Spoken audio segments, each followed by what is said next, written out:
स्वीट्या खाऊन पिऊन मस्तपैकी तंदुरुस्त झाले आता आणि निरीक्षण करतय शेपूट हलवून हलवून हलवून. काय बघतोय?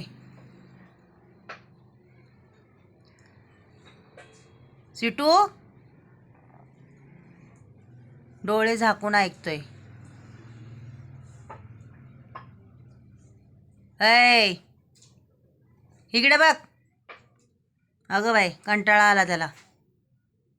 झोपलं. अंगावर आलं त्याच्या आता.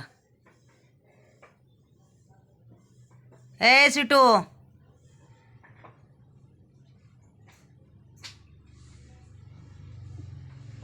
बोक काय पण आपण लाडाने सिटू म्हणतो. झाले झोपलं. सकाळचं 4लाच उठून बसतंय. चालले मी शेतात. चल चल शेताला. चल चल चल.